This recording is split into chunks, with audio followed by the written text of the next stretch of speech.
اعوذ باللہ من الشیطان الرجیم، بسم اللہ الرحمن الرحیم۔ کل ہم نے آیت نمبر 77 تک جو ہے وہ اپنا لیسن پڑھا تھا، اور بات یہ چل رہی تھی کہ جب قتال کا حکم دیا گیا تو وہی لوگ جو پہلے جنگ میں جنگ چاہتے تھے کہ احکامات ملے ہمیں کوئی ایسے جس سے ہم کفار کے ساتھ جنگ کریں، تو ان کو جب حکم دے دیا گیا جنگ کا تو ان کو وہ مشکل لگا۔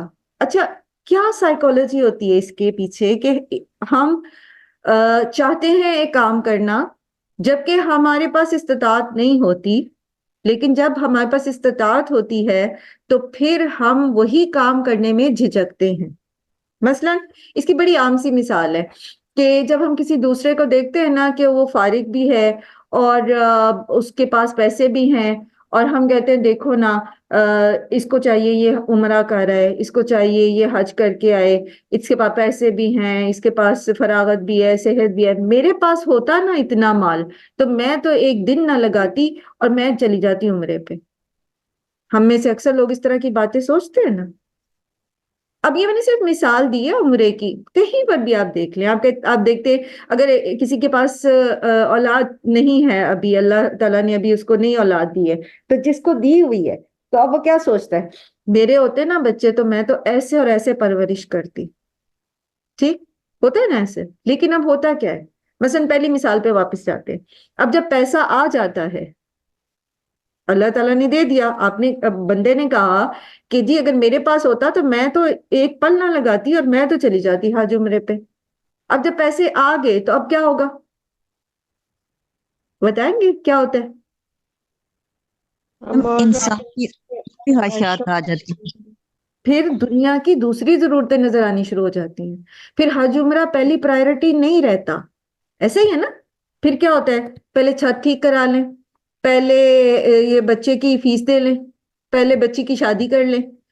شیطان کیا احساس دلاتا ہے تم پہ؟ تو تمہاری جوان بچی کا پہلے وہ بوجھ ہے، تمہیں پہلے اس سے آزادی وہ کرنی چاہیے، ذمہ داری اپنی پوری کرنی چاہیے، ابھی تو تمہیں یہ بھی کرنا ہے، ابھی تو وہ بھی کرنا ہے۔ تو انسان جب اس کے پاس نعمت نہیں ہوتی کوئی تو وہ دعوے بہت بڑے بڑے کرتا ہے، لیکن جب اس کے پاس وہ نعمت آ جاتی ہے، وہ ذمہ داری اس کو دے دی جاتی ہے، پھر وہ اس کی محبت میں یا کسی خوف کی بنا پر وہ اس جو اس کے دعوے ہوتے ہیں وہ اس پہ پورا نہیں اترتا۔ اسی لیے تو آزمائشیں آتی ہیں، تاکہ پتہ چلے کہ جو دعوے ہم کر رہے ہیں ہم اس میں پورا بھی اترتے ہیں کہ نہیں۔ آپ قرآن کو لے لیجئے، آپ دیکھتے ہیں کہ آپ کہتے ہیں کہ جی فلاں باجی تو دیکھیں جی وہ تو بالکل فارغ ہو چکی ہیں، کوئی ذمہ داری بھی نہیں ہے، اور ان کے ہسبینڈ بھی بڑے کوآپریٹو ہیں، یا یہ کہ ان کی ساس ان کے بچوں کو دیکھ لیتی ہیں، تو انہیں تو چاہیے کہ جی قرآن کلاس جوائن کر لیں، وہ تو کر سکتی ہیں، وہ تو یہ حفظ کر سکتی ہیں، وہ تو یہ بھی کر سکتی ہیں، وہ بھی کر سکتی ہیں۔ لیکن جب وہی فراغت ہمیں میسر آتی ہے تو پھر ہم اس فراغت میں کیا کرتے ہیں؟ ہم ٹیوشن پڑھانا شروع کر دیتے ہیں، کیونکہ بھی پیسوں کی بھی تو ضرورت ہے نا، اب ہمیں یہ بھی تو کرنا ہے۔ بہت ساری ایسی مثالیں، بہت ساری ایسی خواتین کی مثالیں میری آنکھوں کے سامنے، جن کا بڑی بات یہ ہوتی تھی کہ جی فراغت نہیں ہے، بچے چھوٹے ہیں تنگ بہت کرتے ہیں، میرے بچے تھوڑے بڑے ہو جائیں نا پھر دیکھیں میں کیسے کلاس جوائن کرتی ہوں۔ اور جب فراغت ملی تو انہوں نے پھر دنیاوی کام شروع کر دیے، اسی فراغت میں ٹیوشن پڑھانی شروع کر دی، کوئی بیکنگ کر کے کیک بیچ رہا ہے، کوئی کچھ کر رہا ہے، کوئی کچھ کر رہا ہے۔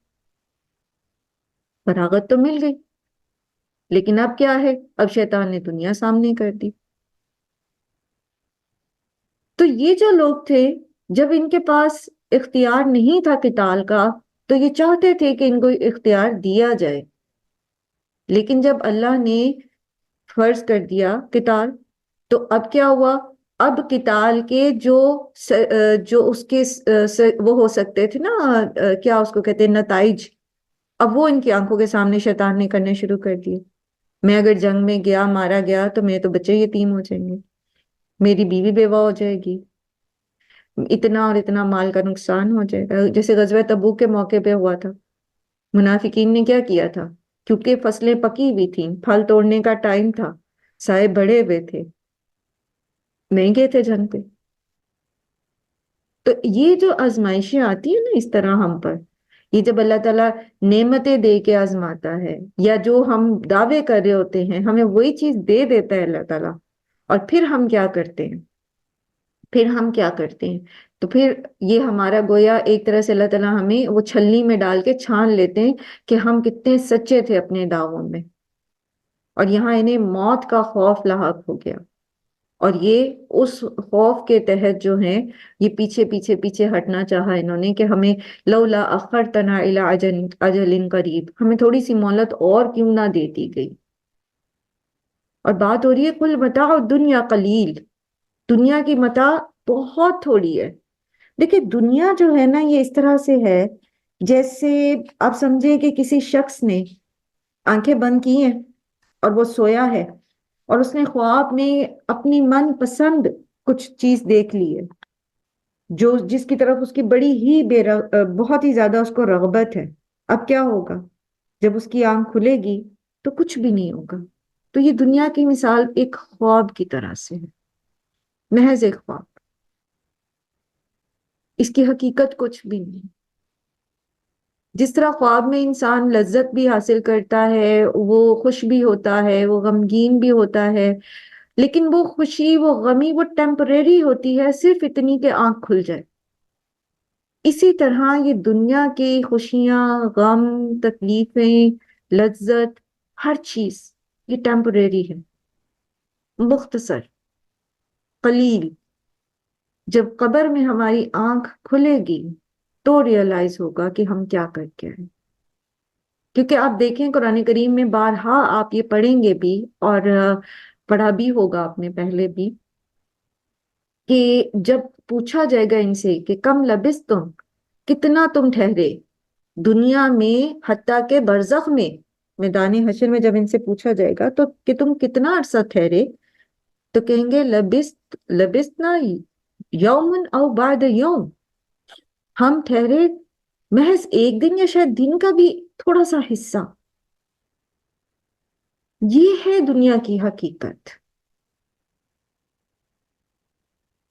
اور مزے کی بات یہ ہے کہ یہی چھوٹی سی دنیا، یہی تھوڑی سی دنیا آپ کو آخرت کا بہترین اجر کما کے دے سکتی ہے۔ یہی تھوڑی سی مدت، یہ یومن او بعد یوم، یہ ہمیں ہمیشگی کی عافیت خرید کے دے سکتی ہے، ہمیشگی کی لذتیں اور خوشیاں اور سکون، اور اپنے رب کی رضا اور اپنے رب کا دیدار، اور انبیاء اور صالحین اور شہداء کی قربت، ان کی ہمسائیگی، اور سکون اور اطمینان۔ یہی چھوٹی سی دنیا، اور یہی چھوٹی سی دنیا ہمیشگی کی مصیبت بن سکتی ہے۔ تو اب آپ دیکھ لیں کہ قیمت کون سی زیادہ اچھی ہے۔ آپ تھوڑا دے کر زیادہ اچھا کما لیں تو زیادہ اچھا نہیں ہے، بجائے اس کے کہ آپ تھوڑے دیر کی اپنی نفس کی خواہش کے لیے انسان جو ہے وہ ہمیشگی کے لیے خرابی خرید لے، ہمیشگی کے لیے دکھ خرید لے، مصیبت خرید لے۔ عقل مند تو پھر وہی ہے نا جو دیر پا فائدے کا سودا کرتا ہے۔ تو یہاں ان سے یہ کہا جا رہا ہے جیسے اگلی آیت میں کہ اینما تکونوا یدرککم الموت، تم جہاں کہیں ہوگے موت تمہیں پا لے گی۔ تم موت کے ڈر سے، اللہ کے حکم سے گھبرا رہے ہو، تو موت کا تو ایک وقت مقرر ہے، تم جہاں کہیں بھی ہوگے موت تمہیں پا لے گی۔ تمہاری موت کا وقت آئے گا تو نہ ایک لمحہ آگے ہوگا نہ ایک لمحہ پیچھے۔ قرآن کریم میں جیسے اللہ سبحانہ تعالیٰ نے بتایا نا کہ جب یہ فرشتے روح قبض کرنے آتے ہیں، اللہ کے بھیجے ہوئے آتے ہیں، تو پھر یہ نہ ایک لمحہ پہلے کی لیتے جان قبض کرتے ہیں، نہ ایک لمحے کی تاخیر کرتے ہیں۔ جسے کہتے ہیں نا نینو سیکنڈ کی کیلکولیشن کے ساتھ اٹ از ڈیسائیڈڈ کس نے کتنا سانس لینا ہے، کون سا سانس اندر جا کے آدھا باہر آنا ہے اور آدھا اندر رہنا ہے، یہ پہلے سے لکھا ہوا۔ تو پھر موت سے کیا ڈرنا؟ اینما تکونوا یدرککم الموت ولو کنتم فی بروج مشیدہ، چاہے تم مضبوط قلعوں کے اندر، برجوں کے اندر، مشیدہ کا مطلب ہوتا ہے شدید سے ہے، یہ بہت زیادہ مضبوط. قلعوں کے اندر چھپ جاؤ, تمہاری موت کا وقت اگر آ جائے گا تو تم اس موت سے بچ نہیں سکو گے. وَإِن تُصِبْهُمْ, اب یہ منافقوں ہی کی بات ہے کہ وَإِن تُصِبْهُمْ, اگر انہیں پہنچتی ہے حسنۃ, کوئی بھلائی, یقولو, تو کہتے ہیں ہَذِهِ مِنْ عِنْدِ اللَّهِ, یہ میرے اللہ کی طرف سے ہے. اب دیکھیں یہاں پر تھوڑا سا بھی آپ نے پڑھا نا, جیسے ابھی آپ نے پڑھا تھا نا یفعلون, اسی طرح یہ تھا یقولون. ٹھیک ہے, اب یہ یقولون میں نون جو ہے وہ حذف کر دیا گیا, بیسیکلی یہ مضارع ہی ہے, تو اس کی علامت مضارع آپ کو بتاتی ہے کہ یہ مضارع ہے. یا جو اس کا شروع کا ہے نا, یہ آپ کو بتا رہا ہے کہ یہ مضارع ہے. اسی طرح تصب جو ہے, صابہ یصب سے ہے تصب ہو, ٹھیک ہے, تو تصب میں تا کی علامت جو ہے مضارع کی ہے, یہ بتا رہی ہے کہ یہ مضارع ہے. اس طرح انشاءاللہ جیسے جیسے آپ پڑھیں گے آپ کو پتہ چلتا جائے گا چیزوں کا. وَإِن تُصِبْهُمْ, اور اگر پہنچتی ہے انہیں کوئی حسنۃ, کوئی بھلائی, یقولو, تو کہتے ہیں ہَذِهِ مِنْ عِنْدِ اللَّهِ, یہ اللہ کی طرف سے ہے. وَإِن تُصِبْهُمْ سَيِّئَةٌ, اور اگر انہیں کوئی پہنچتی ہے برائی, یقولو, تو کہتے ہیں ہَذِهِ, یہ ہے من عندک, آپ صلی اللہ علیہ وآلہ وسلم کی طرف سے. منافق جو تھے ان کا مسئلہ یہ تھا کہ جب انہیں اللہ کی طرف سے کوئی خیر پہنچتی رہے, مطلب خوشحالی ہے, بڑے پھل پھول ہو رہے ہیں, اولاد اور کھیتی مل رہی ہے, تو کہتے کہ یہ اللہ کی طرف سے ہے. مطلب ٹھیک وہ دین کی وجہ سے کہتے ہیں کہ اسلام میں ہم آگے, یہ اسلام کا اعلان کیا انہوں نے, تو ان کو خوشحالیاں ملتی ہیں نا, تو یہ خوش رہتے ہیں, دین میں خوش رہتے ہیں. ہَذِهِ مِنْ عِنْدِ اللَّهِ کا مطلب یہ کہ یہ دین میں سیٹل ہیں, ٹھیک ہے, it's okay, it's okay with Islam, ہمیں سب کچھ مل رہا ہے, ہم وی آر ویری ہیپی. جیسے اس میں بھی ہم نے پہلے بھی اس کا ریفرنس پڑھا تھا سورہ حج کی آیت نمبر 11 کا, کہ وَمِنَ النَّاسِ مَن يَعْبُدُ اللَّهَ عَلَى حَرْفٍ فَإِنْ أَصَابَهُ خَيْرٌ, جب سے پہنچتی ہے کوئی خیر, اطمأن بِهِ, تو وہ اس پر مطمئن رہتا ہے. جب خیر پہنچتی ہے تو وہ دین پر مطمئن رہتا ہے. یہی چیز یہاں بیان کی جا رہی ہے منافقین کی, کہ جب انہیں کوئی بھلائی پہنچتی ہے تو کہتے ہیں کہ اللہ کی طرف سے ہے. وَإِن تُصِبْهُمْ, اور اگر انہیں کوئی پہنچتی ہے برائی, پہنچتی ہے, بھلائی پہنچتی ہے تو اللہ کی طرف اس کو منسوب کرتے ہیں, برائی پہنچتی ہے تو کہتے ہیں کہ ہَذِهِ مِنْ عِنْدِكَ, محمد صلی اللہ علیہ وسلم سے کہتے ہیں کہ یہ تمہارے لائے دین کی وجہ سے ہوا ہے ہمارے ساتھ. وہ جیسے قوم فرعون جو تھی, جب ان کے اوپر عذاب آئے, آپ انشاءاللہ سورہ اعراف میں پڑھیں گے, اللہ تعالیٰ نے ان کے اوپر 7 قسم کے عذاب بھیجے تھے. تو جب بھی کوئی عذاب آتا تھا نا, تو وہ کہتے تھے موسیٰ تمہاری اور تمہاری قوم کی نحوست کی وجہ سے یہ ہم پر آئے. اپنی غلطی نہیں دیکھتے تھے, اپنا یہ نہیں دیکھ رہے کہ موسیٰ تو اللہ کی طرف بلا رہے ہیں, ہمارے اوپر عذاب اس لیے آ رہے ہیں کیونکہ ہم اللہ کی عبادت نہیں کر رہے, ہم اللہ کا انکار کر رہے ہیں. بلکہ کیا کہتے, موسیٰ تمہاری اور تمہاری قوم کی نحوست کی وجہ سے ہم پہ یہ مصیبتیں آ رہی ہیں, یہ عذاب آ رہے ہیں.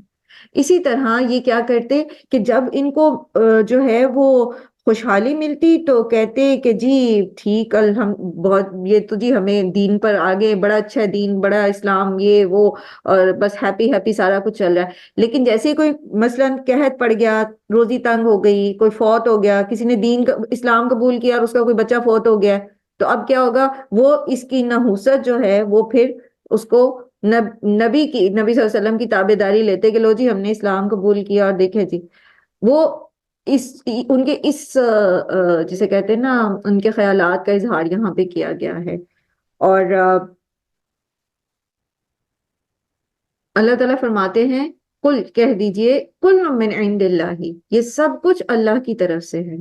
یعنی خوشحالی یا بدحالی کا آنا, بارشوں کا برسنا یا قحط سالی, روزی کا تنگ ہونا, کسی کا پیدا ہونا یا کسی کا فوت ہو جانا, یہ سارے کا سارا جو ہے یہ اصل میں اللہ کی جانب سے ہوتا ہے, کسی کی بے برکتی کی وجہ سے یا کسی کی نحوست کی وجہ سے نہیں ہوتا. اور نہ ہی اس کے پیچھے جو ہے وہ اب پوری ایک تفصیل ہے, اور وہ تفصیل کیا ہے کہ اللہ تعالیٰ نعمتیں دے کے بھی آزماتے ہیں اور نعمتیں واپس لے کے بھی آزماتے ہیں. نعمتیں نہ دے کے بھی آزماتے ہیں. تو یہ تو ساری کی ساری اللہ کی پلاننگ ہے کہ اس نے کب کس کو کیا دینا ہے. تو کل کہہ دیجئے کل من عند اللہ، سب کا سب اللہ کی طرف سے ہے. فما لہؤلاء القوم لا یکادون یفقہون حدیثا، تو کیا ہے اس قوم کو کہ انہیں یہ بات سمجھ نہیں آتی. ان کو کیا مسئلہ ہے کہ یہ بات سمجھنے کی کوشش نہیں کرتے. بات یہ ہے کہ جب لوگ جو ہیں وہ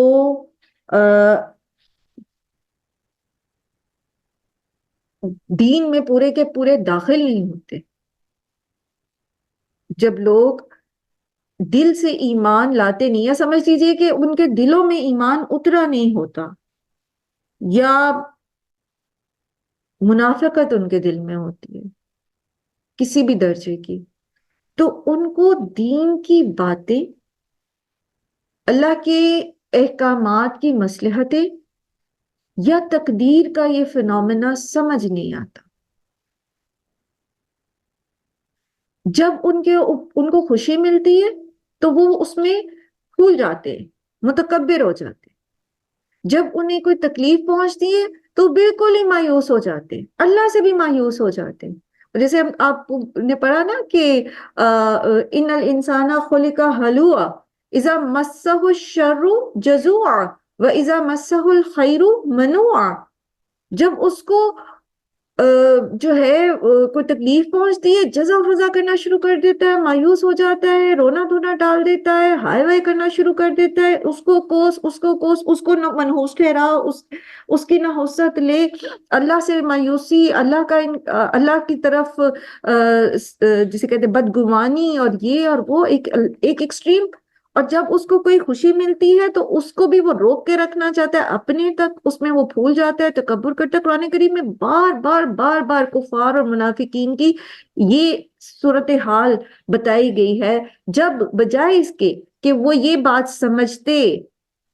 فَمَا لِهَٰؤُلَاءِ الْقَوْمِ لَا يَكَادُونَ يَفْقَهُونَ حَدِيثًا، یہ بات سمجھتے کہ یہ نعمتوں کا ملنا یا نعمتوں کا چھن جانا، یہ حسنہ یا سیئہ، یہ ہماری زندگیوں میں آ کیوں رہی ہے، یہ ایک آزمائش کے طور پر آ رہی ہے یا یہ ہمارے اپنے ہاتھوں کی کمائی ہے. جیسے آگے اللہ تعالیٰ فرما رہے ہیں نا کہ ما اصابک من حسنۃ فمن اللہ، تو جو کچھ تمہیں بھلائی پہنچتی ہے تو وہ تو ہے اللہ کی طرف سے. وما اصابک من سیئۃ، اور جو کوئی پہنچتی ہے تمہیں برائی فمن نفسک، تو وہ تمہارے نفسوں کی طرف سے ہے، تمہارے اپنے ہاتھوں کی کمائی ہے. تو وہ یہ تو سوچتے نہیں کہ ہماری بدعملیوں کی وجہ سے ہمارے اوپر یہ مصیبتیں آ رہی ہیں، یا پھر یہ کہ یہ اللہ تعالیٰ ہمیں آزما رہے ہیں کہ ہم جو بڑی بڑی باتیں کرتے ہیں یا ہم جو ایمان لانے کا دعویٰ کر رہے ہیں تو ہم اس میں کتنے سچے ہیں.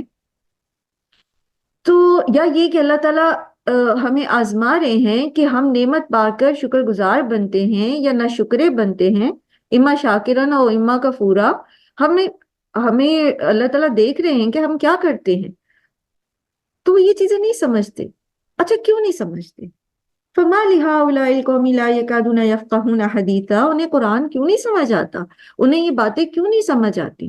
وہ کیوں کہتے جائیں جی جائیں، آپ کے اوپر آتی نا یہ مصیبت تو پتہ چلتا، آپ اس تکلیف میں ہوتے نا تو اب آپ کو پتہ چلتا. وہ کیوں ایسا کہتے جب آپ ان کو قرآن بھی سنا رہے ہیں، سمجھا رہے ہیں، جب آپ انہیں اپنے تجربے سے بتا رہے ہیں. ہمارے ساتھ بھی ایسا ہوا تھا، ہم نے اس بات کو ایسے اور ایسے سمجھا تھا. وہ کیوں نہیں سمجھ پاتے؟ پیچھے اسی ایک ریزن یہی بتا دی گئی نا کہ دنیا کی زندگی، منافق جو ہوتا ہے یا کافر جو ہوتا ہے وہ محض دنیا کو دیکھ رہا ہوتا ہے، دنیا کا نفع اور دنیا کا نقصان، اس کے پیش نظر یہی چیزیں ہوتی ہیں. تو جب اس کو نقصان پہنچتا ہے تو وہ کہتے ہیں یہ میرے ساتھ کیا ہو گیا، یہ کیوں ہو گیا، یہ تو نہیں ہونا چاہیے تھا، میں یہ تو ڈیزرو نہیں کرتا تھا، کیونکہ وہ محض اپنی دنیا کے نقصان کو دیکھ رہا ہے. اور پھر جب اس کو فائدہ پہنچتا ہے یا وہ فائدہ حاصل کرنا چاہتا ہے دنیا کا، تو وہ حلال حرام کو کی پہچان چھوڑ دیتا ہے اور وہ سمجھتا ہے کہ بس مجھے اس دنیا ہی میں ملنا ہے جو بھی ملنا ہے. جیسے کفار کہتے تھے نا کہ یہ دنیا ہی کی زندگی ہماری زندگی ہے، یہی ہم نے جینا ہے، یہی ہم نے مرنا ہے، اور ہمیں دوبارہ نہیں اٹھایا جانا. تو جب یہ نظریہ سامنے ہوتا ہے کہ بس یہ دنیا ہی کی زندگی سب کچھ ہے، تو پھر لوگوں کو سمجھ نہیں آتی بات. نہیں، انہیں لگتا ہے کہ جو لوگ قربانی دینے کا کہہ رہے ہیں، جو لوگ معاف کرنے کا کہہ رہے ہیں، جو لوگ احسار اور احسان کرنے کا کہہ رہے ہیں، جو لوگ صبر کی تلقین کر رہے ہیں، وہ بیوقوف ہیں. جیسے کہتے ہیں نا انؤمن کما آمن السفہاء، کیا ہم بیوقوفوں کی طرح ایمان لائیں؟ تو ان کو اسی لیے بیوقوف لگتے ہیں نا کیونکہ ان کے کرائٹیریا دنیا نہیں نہ ہوتا. آپ نے سنی ہوں گی نا ایسی باتیں بھی، آپ جب بتاتے ہیں لوگوں کو کہ میں تو صبح صبح، اچھا ہماری ایک کلاس ہوتی ہے بہت ارلی مارننگ ہوتی ہے، تہجد کے ٹائم پہ ہوتی ہے، تو آپ کے جو ارد گرد لوگ ہوتے ہیں، آپ گھر کا مہمان آتے ہیں یا آپ کہیں جاتے ہو تو آپ کہتے ہو کہ میری تو صبح کلاس ہے. ہائے، تم اس وقت بھی اٹھ کے پڑھتی ہو؟ کچھ تو اپنا خیال رکھو، کچھ تو آرام کرو. انہیں یہ بات سمجھ نہیں آتی کہ اس ٹائم پہ اٹھ کے قرآن پڑھنے کا تو اجر ہی کچھ اور ہے، کیونکہ وہ اجر میں نہیں تول رہے نا اس کو. وہ یا تو آپ کی محبت میں اس کو تول رہے ہیں اگر وہ آپ کے کوئی بڑے آپ کے پیارے، یا پھر وہ ایک عام تناظر میں اس کو دیکھ رہے ہیں کہ کیا ضرورت ہے جب دن میں اتنے گھنٹے پڑھ لیا قرآن تو اس وقت اٹھ کے پڑھنے کی کیا ضرورت ہے. بات نہیں سمجھ آتی نا، اس وقت تک نہیں بات سمجھ آتی جب تک ایمان کی لذت نہ کوئی چکھ لے. آپ نے بھی ایسی بہت ساری باتیں سنی ہوں گی، کیا ہر وقت یہ پڑھتی رہتی ہو، کیا ہر وقت یہ چیزیں لے کے بیٹھی رہتی ہو، کوئی درمیانی راہ نکالو. سنا ہے بھی آپ نے یہ جملہ؟ سنا ہے کسی نے؟ جی میم، لوگ کہتے ہیں میم ہر وقت سنتے ہیں گھر میں تو تقریباً زیادہ ہی سننے کو ملتا ہے نا، ہر وقت یہ کیا ضرورت ہے. ہے. جی شیلا، آپ کیا مس جی مس، میں وہی کہہ رہی تھی کہ تدبر کی کلاس ہوتی ہے نا مارننگ میں، جو مس وہ جو اس کا مزہ ہوتا ہے نا وہ تو آپ بیان کر ہی نہیں سکتے نا. اس وقت جو اٹھ کے تلاوت سن رہا ہوتا ہے بندہ، مس مجھے اسی پہ ہمیشہ جو ہے وہ سب کہتے رہتے ہیں کہ تمہاری طبیعت ٹھیک نہیں ہے اور تم نیند نہیں پوری کرتی اور صبح صبح اٹھ جاتی ہو. یہ اسی کلاس پہ مجھے سب سے زیادہ ڈانٹ پڑ رہی ہوتی ہے. لیکن میں کہتی ہوں کہ اس پہ مجھے کوئی کمپرومائز نہیں کرنا. اگر میری طبیعت ٹھیک ہے میں لے سکتی ہوں تو میں آرام سے لیتی ہوں نا، الحمدللہ. الحمدللہ. بات وہی ہے نا کہ یہ ان کو سمجھ نہیں آ سکتی نا جن کو اس چیز کی لذت نہیں لگی ہوئی. تو یہی بات ہو رہی ہے. پیچھے بھی آپ دیکھو کہ فما لہؤلاء القوم لا یکادون یفقہون حدیثا. بات سمجھ کیوں نہیں آ رہی؟ بات سمجھ اسی لیے نہیں آ رہی کیونکہ جو سوچ ہے وہ مختلف ہے، اور سوچ کے سامنے جو منزل ہے وہ مختلف ہے. ٹھیک ہے، دونوں طرح کی سوچ رکھنے والوں کی منازل جو ہیں، جو گول ہے لائف کا، جو گول ہے وہ ڈیفرنٹ. اور پھر بہت اچھے لوگ ہوتے ہیں، بہت نیک لوگ ہوتے ہیں، لیکن کچھ کا گول جنت میں داخل ہونا ہوتا ہے، اور کچھ کا گول کیا ہوتا ہے؟ جنت میں، جنت الفردوس اعلیٰ میں جانا ہے. کچھ کا گول یہ ہوتا ہے کہ بس ہم جنت میں چلے جائیں، جہنم سے بچا لیے جائیں. اور کچھ کا گول یہ ہوتا ہے کہ مجھے تو محمد صلی اللہ علیہ وسلم کی ہمسائیگی چاہیے، مجھے تو ان کے ساتھ رہنا ہے، مجھے تو ابراہیم علیہ السلام کے ساتھ رہنا ہے. کچھ کا گول ہوتا ہے کہ بس ہم جہنم سے بچا لیے جائیں اور جنت میں چلے جائیں، دیٹ از انف، بس بہت ہے، بس جہنم میں نہ پھینکے جائیں. اور کچھ کا گول یہ ہوتا ہے کہ مجھے تو اللہ کا دیدار کرنا، اور مجھے تو روز اللہ کا دیدار کرنا.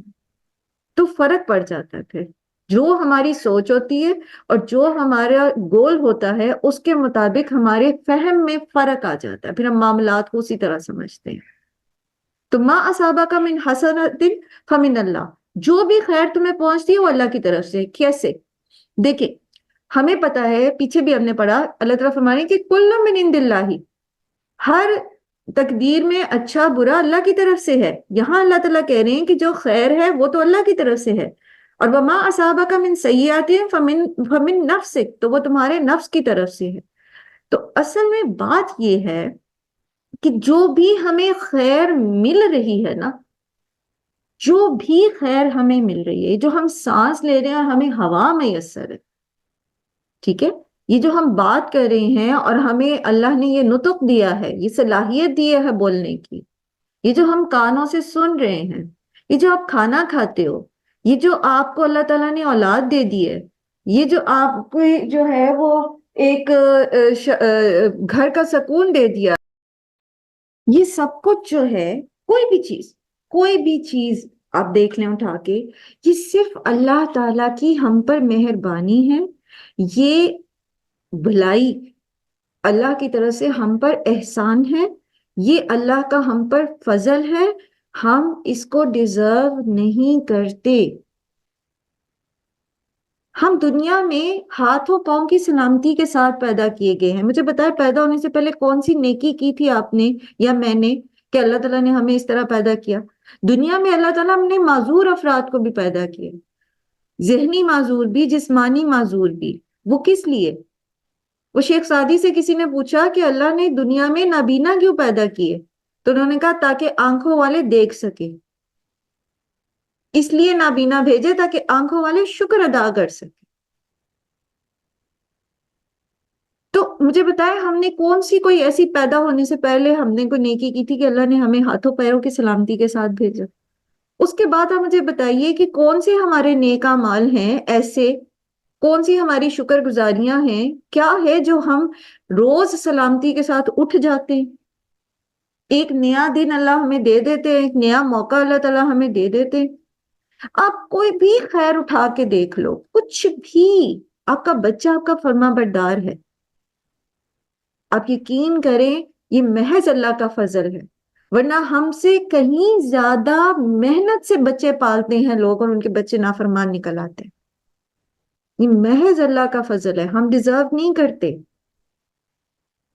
آپ کی کیاری میں پھول کھل جاتے ہیں، آپ کا پودا، آپ نے بیج لگایا وہ پودا نکل آتا ہے، ہم ڈیزرو نہیں کرتے، ہم کچھ بھی ڈیزرو نہیں کرتے، یہ محض اللہ کا فضل ہے۔ کچھ بھی جو ہمیں مل جاتا ہے یہ صرف اللہ کا فضل ہے ہم پہ۔ تو یہ مطلب ہے اس کا، ما اصابک من حسنۃ فمن اللہ، اور اللہ تعالیٰ بندے پہ ظلم نہیں کرتا۔ اس لیے جو مصیبت ہمارے اوپر آتی ہے، جو تکلیف ہمارے اوپر آتی ہے، ان فیکٹ وہ ہمارے اپنے ہاتھوں کی کمائی ہوتی ہے۔ جیسے ایک اور جگہ قرآن کریم میں آتا ہے نا، ایک منٹ میں، ہاں یہ وما اصابکم من مصیبت فبما کسبت ایدیکم، تو جو بھی کوئی مصیبت تمہیں پہنچتی ہے وہ تمہارے اپنے ہاتھوں کی کمائی ہے۔ وَيَعْفُو عَنْ كَثِيرٍ، اور بہت ساروں کو تو اللہ تعالیٰ معاف بھی کر دیتا ہے۔ یعنی جو کچھ تم نے جو کمایا، جو تکلیف تمہیں پہنچ رہی ہے، بیسیکلی وہ تمہارے اپنے ہاتھوں کی کمائی ہے، اور تمہارے بہت سارے گناہوں کو تو اللہ تعالیٰ ویسے ہی معاف کر دیتا ہے۔ اور ایک اور جگہ آتا ہے نا قرآن میں کہ اگر ہم ان کے گناہوں پر فوراً ان کو سزا دینے لگتے تو پوری دنیا پر، پوری سطح زمین پر کسی جاندار کو نہ چھوڑتے، لیکن اللہ تعالیٰ ہر گناہ کی ہمیں سزا نہیں دے دیتے دنیا میں ہی، اور ہر غلطی کی سزا اللہ تعالیٰ دیتے بھی نہیں ہے۔ اور یعفو عن کثیر، بہت سارے تو گناہ ہمارے ایسے ہی اللہ تعالیٰ معاف کر دیتے ہیں، بغیر استغفار کے بھی معاف کر دیتے ہیں۔ اور قرآن کریم میں ہی ہم نے پڑھا نا کہ ظہر الفساد فی البر والبحر بما کسبت ایدی الناس، جو زمین کے اوپر جو سارا فساد ہے، خشکی اور تری میں، یہ لوگوں کے اپنے ہاتھوں کی وجہ سے ہو گیا ہے، اپنے لوگوں کی اپنی کمائی کی وجہ سے ہوا ہے۔ اللہ تعالیٰ نے تو ظلم نہیں کیا ہم پہ۔ یہ جو فساد آپ زمین کے اوپر دیکھ رہے ہو اس وقت، جو کچھ ہو رہا ہے، جو خرابہ ہے، خرابہ، یہ جو خون ریزی ہے، یہ جو آفتیں آ رہی ہیں، یہ جو مصیبتیں آ رہی ہیں، وہ جیسے آپ صلی اللہ علیہ وسلم نے فرمایا تھا نا کہ ایک دور آئے گا کہ فتنے ایسے آئیں گے تمہارے گھروں کے اوپر جیسے بارش کے قطرے ہوتے، ایک کے بعد ایک، ایک کے بعد ایک، ایک کے بعد ایک۔ تو یہ اسی لیے تو ہے، ہمارے اپنے ہاتھوں کی کمائی ہے۔ ہم نے خود سسٹم کو خراب کیا، ہم نے ایکو سسٹم کو برباد کیا۔ پہلے خود ایکو سسٹم کو برباد کیا، اب ہم خود ہی آرٹیفیشل رینز کر کے اس کو مزید برباد خراب کر رہے ہیں اور اس کے اندر مصیبتیں ڈال رہے ہیں۔ اچھا، اب پھر یہ کہ بعض لوگ جو ہیں آپ دیکھتے ہیں کہ بڑے نیک ہوتے ہیں، بڑے اچھے ہوتے ہیں، ہمیشہ سے ہی ہوتے ہیں، اپنی ساری زندگی ان کے ساتھ گزاری ہوتی ہے، آپ کو ان کی کوئی خرابی نظر نہیں آتی، لیکن ان کے اوپر بڑی بڑی بیماریاں بھی آ رہی ہیں، ان کے بچوں کی طرف سے ان کو تکلیف پہنچ رہی ہے، ذہنی جسمانی طور پر وہ ایک مصائب کا شکار رہتے ہیں. تو پھر یہ کیا ہوا؟ تو یہ بات ہے کہ اللہ تعالیٰ کسی پہ ظلم نہیں کرتا. بات یہ ہے کہ بہت سارے ایسے نیک لوگ ہوتے ہیں جن کے لیے اللہ تعالیٰ نے بہت بڑے بڑے درجے رکھے ہوئے ہیں، لیکن اعمال ان کے اس طرح سے نہیں ہیں. تو اللہ تعالیٰ ان کی اس پوٹینشل کی وجہ سے، جو صبر کا پوٹینشل ان کے اندر ہے، اس کو یوٹیلائز کراتے ہیں. بندے کو نہیں پتا ہوتا نا، عام خوشحالی میں تو اس کو نہیں پتا ہوتا کہ وہ کتنا صبر کرنے والا ہوتا ہے، بہت اچھا ہے لیکن کام اتنا نہیں کر رہا جتنا بڑا درجہ اس کو اللہ تعالیٰ نے آخرت میں دینا ہے. تو اس کے اندر صبر کا پوٹینشل موجود ہے، بٹ وہ ریئلائز نہیں کر رہا، تو اللہ تعالیٰ پھر اس کو کچھ ایسے حالات میں ڈال دیتے ہیں جہاں وہ پھر اس کا اندر کا صبر کا جو پوٹینشل ہے وہ نکلتا ہے اور وہ صبر کرتا ہے، اور پھر اللہ تعالیٰ اس صبر کو جو ہے وہ اس کے عوض جو ہے وہ بلند مرتبہ عطا کرتے ہیں. یاد رکھیں اللہ تعالیٰ نے اپنے اوپر ظلم حرام کر رکھا. مصیبتیں یا تو ہمارے اپنے ہاتھوں کی کمائی ہے یا پھر آزمائش ہے، اور اگر مصیبت آنے پر انسان اللہ کے قریب ہوتا ہے تو سمجھ لیں کہ یہ اس کی آزمائش تھی، اور اگر وہ مزید اللہ سے دور ہو جاتا ہے تو اس کا مطلب یہ ہوتا ہے کہ یہ اس کے پہلے ہی کسی مطلب اب دوسروں کو تو جج نہیں کریں اس پہ پلیز، اپنے آپ کو ہم دیکھیں، کیونکہ جب بھی کوئی مصیبت آئے تو ہمیں سوچنا چاہیے کہ ہم سے کہاں غلطی ہوئی تھی اور خوب استغفار کرنی چاہیے. اور اگر غلطی یاد نہیں بھی آتی تب بھی استغفار ضرور کرنی چاہیے، کیونکہ ہمیں نہیں پتا ہوتا نا کہ ہمارے منہ کی کون سی بات جو ہے وہ بری لگی. جیسے میں نے آپ کو وہ ایک رائٹر ہیں کراچی کی نور الہدا شاہ، ان کا ایک واقعہ بھی سنایا تھا کہ کس طرح ان کی ایک وقت کی کہی ہوئی بات تھی چھوٹی سی، جو ان کے اپنے تئیں وہ بھول بھلا گئی تھی، لیکن کس طرح ان کی زندگی میں اس سے مصیبت آئی تھی، پھر انہوں نے ریئلائز کیا اور پھر وہ واپس گئی، انہوں نے وہاں جا کے معافی مانگی اس خاتون سے. تو کبھی ہمارے منہ کی کوئی بات ہوتی ہے ہمیں پتہ ہی نہیں ہوتا، ہم اپنی طرف سے نیکی کما کے آئے ہوتے، بھلائی کی ہوتی ہے ہم نے، لیکن اس میں ہم نے برائی کمائی ہوتی ہے. تو استغفار کریں، ٹھیک ہے؟ جب بھی کوئی مصیبت آئے اللہ کی طرف رجوع کرے، اللہ کی طرف پلٹے، یہ ہمارا کام ہے.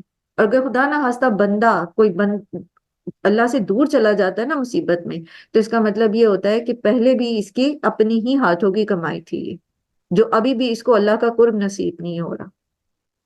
تو ما اصابک من حسنۃ فمن اللہ وما اصابک من سیئۃ فمن نفسک وارسلناک للناس رسولا، اور بھیجا ہم نے آپ کو لوگوں کے لیے رسول بنا کر، وکفا باللہ شہیدا، اور اللہ کافی ہے اس بات پر گواہ. کیونکہ یہ کہتے تھے نا کہ آپ کی طرف سے آ رہی ہے یہ مصیبت، آپ کی وجہ سے آئی ہے یا آپ کے اطاعت کی وجہ سے آئی ہے، یا پھر یہ کہ منافق آ کے، جیسے سورہ منافقون میں آتا ہے نا، وہ آ کے کہتے تھے کہ ہم گواہی دیتے ہیں کہ جی آپ اللہ کے رسول ہیں. تو اللہ تعالیٰ کہتے ہیں اللہ کو پتہ ہے کہ آپ اللہ کے رسول ہیں، ان کی اللہ تعالیٰ کو یہ بھی پتہ ہے کہ ان کے دلوں میں کیا چل رہا ہے. تو ان کی کہہ دینے سے کوئی وہ فرق نہیں پڑتا، ہم نے آپ کو لوگوں کے لیے رسول بنا کے بھیجا، اور ہم اس بات پر اللہ کی گواہی جو ہے وہ کافی ہے. تو یہ اوورآل انفیکٹ منافقین ہی کے کانٹیکس میں ساری چیزیں آ رہی ہیں، اور ہم اس چیز سے سمجھ ساتھ ساتھ جو ہے وہ ہماری تربیت بھی ہو رہی ہے. من یطیع الرسول، جس نے اطاعت کی رسول کی، فقط اطاع اللہ، تو اس نے اطاعت کی اللہ کی. ومن تولا، اور جس نے منہ موڑا، فما ارسلناک، تو نہیں بنا کے بھیجا ہم نے آپ صلی اللہ علیہ وآلہ وسلم کو، علیہم، ان پر، حفیظ و نگران. ٹھیک ہے، نبی صلی اللہ علیہ وآلہ وسلم کو اللہ تعالیٰ نے دروغہ بنا کے نہیں بھیجا. جیسے ایک اور جگہ بھی قرآن کریم میں آتا ہے نا کہ غالباً سورہ غاشیہ میں آتا ہے کہ لست علیہم بمسیطر فذکر انما انت مذکر لست علیہم بمسیطر، کہ آپ ان کو نصیحت کریں، بے شک آپ صرف ڈرانے والے ہیں، اور آپ ان کے اوپر کوئی دروغہ بنا کر نہیں بھیجے گئے. تو یہاں پر بھی یہی بات ہو رہی ہے کہ اصل میں آپ صلی اللہ علیہ وآلہ وسلم کا کیا کام تھا کہ آپ جو ہیں وہ ہدایت کا پیغام پہنچا دیں، لوگوں کو ہدایت دینا، یہ زبردستی ہدایت کی طرف لے کر آنا، یہ آپ صلی اللہ علیہ وسلم کا کام نہیں تھا. نہ ہی آپ صلی اللہ علیہ وسلم ہدایت کسی کو دے سکتے تھے، اور نہ ہی ہم کسی کو ہدایت دے سکتے ہیں. داعیے دین جو ہے وہ صرف پیغام پہنچا سکتا ہے. قرآن کریم میں بھی انبیاء کی جو ذمہ داری ہے اللہ تعالیٰ نے وہ بتائی ہے کہ ہمارے انبیاء پر تو صرف پیغام پہنچا دینا ہے. وہ صرف پیغام پہنچا سکتے ہیں، اس دوسرے کو سمجھا سکتے ہیں، نصیحت کر سکتے ہیں، لیکن کسی کو ہدایت نہیں دے سکتے. اور ہدایت صرف اللہ کے ہاتھ میں. ایک اور جگہ قرآن کریم میں اللہ تعالیٰ فرماتے ہیں نا کہ آپ جس سے محبت کرتے ہیں آپ اس کو ہدایت نہیں دے سکتے. یعنی جو آپ چاہتے ہیں کہ اس کو ہدایت مل جائے اور اس کو ہدایت مل جائے، ایسا نہیں ہوتا. جس کو اللہ دے ہدایت دے اسی کو ہدایت ملتی ہے. اور اللہ کس کو ہدایت دیتا ہے؟ جب وہ انڈیویجول خود ہدایت چاہتا ہے، ہمارے چاہنے سے نہیں ہوتا. ہاں ہم دعا ضرور کر سکتے ہیں. دعائیں جو ہیں وہ دلوں کو بدل دیتی ہیں کہ تو دعا کریں. جس کے معاملے میں بھی ہم خائف ہیں اس چیز سے، وہ ہمارے ازواج ہیں یا وہ ہماری اولاد ہے یا وہ ہمارے بہن بھائی ہیں، ہمارے والدین ہیں، ہمارے آس پڑوس کے ہمارے دوست احباب ہیں، جن کے بارے میں بھی ہم خائف ہیں کہ یہ اللہ سے دور جا رہے ہیں، یہ ہدایت سے دور جا رہے ہیں، بتائیں انہیں، سمجھائیں انہیں، بتاتے رہیں انہیں، لیکن دعا ضرور کریں کیونکہ دل اللہ کے ہاتھ میں. وَيَقُولُونَ طَاعَةٌ، وہ کہتے ہیں کہ ہم اطاعت کریں گے. فَإِذَا بَرَزُوا مِنْ عِنْدِكَ، اور جب وہ نکلتے ہیں آپ کے پاس سے، بَيَّتَ، رات کو مشورے کرتے ہیں. بات ہے یہ بھی تو کہتے ہیں رات کو اکیلے بیٹھ کے مشاورت کرنا، رات کی باتیں، رات کو جیسے بیٹھ جاتے ہیں نا سب اکٹھے ہو کے، تو رات کو مشورے کرنا. تو بیتا رات کو مشورے کرتا ہے. طائفتن، ایک گروہ، منہم ان میں سے، غیر الذی تقول، اس کی علاوہ جو وہ آپ سے کہتے ہیں. آپ کے سامنے بیٹھتے ہیں تو کیا کہتے ہیں کہ ہم آپ کی اطاعت کریں گے، سمعنا و اطعنا، لیکن جب آپ کے پاس سے نکلتے ہیں تو پھر کیا کرتے ہیں؟ آپس میں مشورے کرتے ہیں کہ کس طرح مسلمانوں کا زور توڑا جائے، کس طرح کفار کو جو ہے وہ یقین دلایا جائے کہ ہم ان کے ساتھ ہیں، کیا اسٹریٹجی ہونی چاہیے، کس طرح جو ہے جنگ مسلط کی جائے مسلمانوں کے اوپر. اور آپ کو یاد ہوگا کہ ابو عامر راہب جو تھا، جو عیسائی ہو گیا تھا پہلے اور منافقین کا کو لیڈ بھی کرتا تھا، اس نے، جس کے لیے مسجد زرار بھی بنائی گئی تھی، غزوہ احزاب جو ہے اس کے لیے اس کی سفارتی کوششیں تھی عبداللہ بن ابی کے ساتھ، یہودیوں کی اور اس کی. اور اس نے تمام مشرکین قبائل جو تھے ان کو اکٹھا کیا تھا کہ وہ ایک ہی حلے میں دعویٰ بول کر مدینہ میں مسلمانوں کو صفحہ ہستی سے مٹا دیں. تو یہ تھا وہ جو راتوں کو جا کے آپس میں مشورے کرتے تھے، یعنی مسلمانوں کے خلاف کیا پروپیگنڈا کیا جائے. واللہ یکتب ما یبیتون، اور اللہ لکھ رہا ہے جو وہ راتوں کو مشورے کرتے ہیں. وہ جیسے اس میں بھی آتا ہے نا سورہ مجادلہ میں بھی کہ چپکے چپکے جو ہیں یہ سرگوشیاں کرتے ہیں آپس میں. کوئی دو سرگوشی کرنے والے ہوتے ہیں تو تیسرا اللہ اس میں ہوتا ہے. کوئی تین لوگ آپس میں سرگوشی کرتے ہیں تو چوتھا اللہ ہوتا ہے. کوئی چار لوگ سرگوشی کرتے ہیں آپس میں، پانچواں اللہ ہوتا ہے. کم ہو یا زیادہ ہو، لوگ سمجھتے ہیں کہ رات کو چھپ کے مشورے کریں گے تو چھپ سکیں گے. کس سے؟ لوگوں سے چھپیں گے نا، اللہ سے تو نہیں چھپ سکتے. تو یہ وہ لوگ ہوتے ہیں جو لوگوں سے تو ڈرتے ہیں لیکن اللہ سے نہیں ڈرتے. اللہ تعالیٰ کو پتا ہے کون کیا کر رہا ہے. وہ تو سیاہ رات میں سیاہ چونٹی کی چال کو بھی دیکھ لیتا ہے. وہ تو 7 پردوں میں کسی کی وہ جسے کہتے ہیں نا وہ چونٹی کی آواز بھی سن لیتا ہے.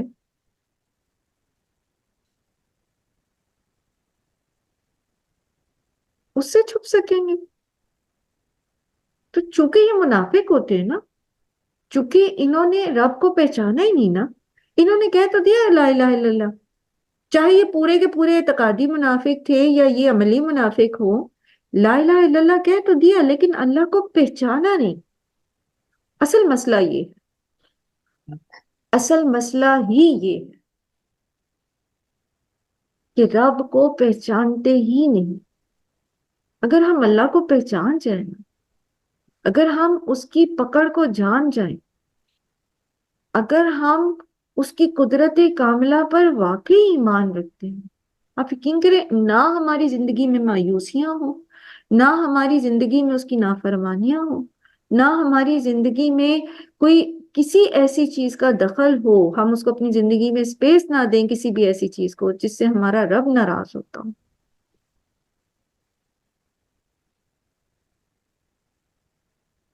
کیا افامن اہل القری، کیا امن میں آگے اہل القری کہ ان کے اوپر سے عذاب بھیج دے اللہ تعالیٰ یا ان کے نیچے سے عذاب بھیج دے؟ اَأَمِنْتُم مَنْ فِي السَّمَاءِ أَن يَخْسِفَ بِكُمُ الْأَرْضَ فَإِذَا هِيَ تَمُورُ، یہ راتوں کو چھپ چھپ کے مشورے کرتے ہیں اور سازشیں کرتے ہیں کیونکہ انہیں اس چیز کا یقین ہی نہیں ہے کہ اللہ دیکھ رہا ہے، اور وہ اتنی قدرت رکھتا ہے کہ وہ چاہے تو ان کے پیروں کے نیچے سے زمین پھٹ جائے اور یہ اس میں دھسا دیے جائے۔ اور اگر کبھی ایسا ہو بھی جائے، کچھ لوگوں پر اس طرح کی پکڑ آ بھی جائے، پھر کیا کہتے ہیں؟ پھر کیا کہتے ہیں؟ پھر صرف وہی لوگ جو ہیں، پھر یہ کہتے ہیں نیچرل ڈیزاسٹرز تھے، نیچرل ڈیزاسٹر۔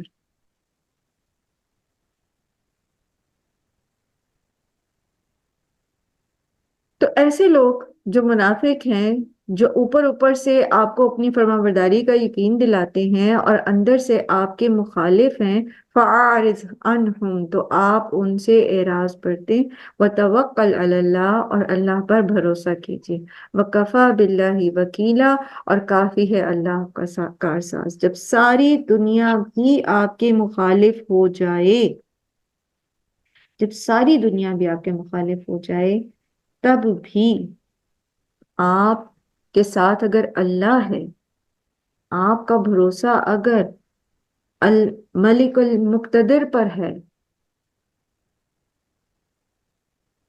آپ کا بھروسہ اگر الرحمن اور الرحیم پر ہے، آپ کا بھروسہ اگر اس رب پر ہے جو ساری کائنات کا نظم و نسق چلا رہا ہے، جس نے ساری مخلوق کو پیشانی کے بالوں سے پکڑ کے رکھا، اگر آپ کا تعلق اس کے ساتھ ہے، آپ کا ولی وہ ہے، اللہ ولی الذین آمنوا، تو کوئی فکر کی بات نہیں، کوئی فکر کی بات نہیں۔ دنیا کی مصیبتیں، پریشانیاں، مصائب مومن کے لیے آخرت میں اجر کا باعث ہوتے ہیں، حتیٰ کہ ایک کانٹا تک بھی چبھ جائے تو وہ بھی اس کے گناہوں کا کفارہ بن جاتا ہے۔ کیا بگاڑ لیں گے یہ لوگ آپ کا؟ کیا بگاڑ لیں گے اس مختصر سی زندگی کے اندر؟ وہ آپ کو کیا کر لیں گے؟ آپ کا جان سے مار دیں گے، آپ کو ذہنی کوفت پہنچائیں گے، آپ کو اس سو کالڈ دنیا کے سو کالڈ معززین کی نظروں میں ذلیل کریں گے۔ ان کے اختیار میں عزت اور ذلت تو سب اللہ کے اختیار میں۔ کیا کر لیں گے لوگ ہمارا؟ کیا بگاڑ لیں گے؟ کیا چھین سکتے ہیں وہ ہم سے؟ اگر اللہ تعالیٰ آپ کو کچھ دینا چاہتا ہے تو کوئی آپ سے چھین نہیں سکتا، اور اگر اللہ آپ سے کچھ روکنا چاہتے تو کوئی آپ کو دے نہیں سکتا، اور اگر اللہ نہ چاہے تو کوئی تکلیف سے نکال نہیں سکتا، اور اگر اللہ نہ چاہے تو کوئی تکلیف دے نہیں سکتا۔ تو جب آپ کے ساتھ اللہ ہے تو آپ کو لوگوں کا کیا ڈر؟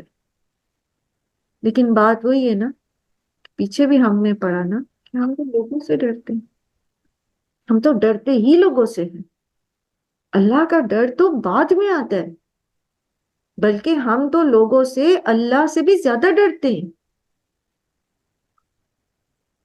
مت پرواہ کریں ایسے لوگوں کی جن کے اندر اللہ کا خوف نہیں ہوتا، وہ اللہ کے لیے کوڑے کچرے کی طرح ہوتے ہیں۔ آپ بہت قیمتی ہیں اللہ کے پاس، اگر آپ مومن ہیں، آپ اللہ کے قریب، اللہ کے پاس بہت قیمتی ہیں، اللہ آپ کو ضائع نہیں کرے گا۔ مختلف واقعات سنا کے اللہ تعالیٰ کہتے ہیں نا وَكَذَلِكَ نُنْجِي الْمُؤْمِنِينَ، اس طرح ہم مومنوں کو بچا لیتے ہیں۔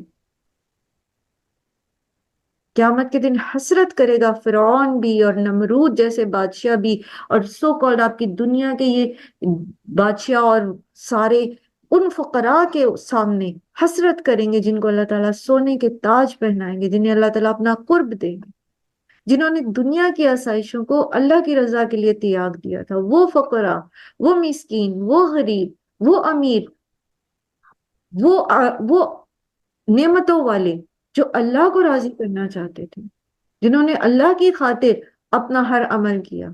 وَكَفَى بِاللَّهِ وَكِيلًا، اللہ کافی ہے آپ کے لیے، وے آؤٹ نکالنے کے لیے اللہ کافی ہے۔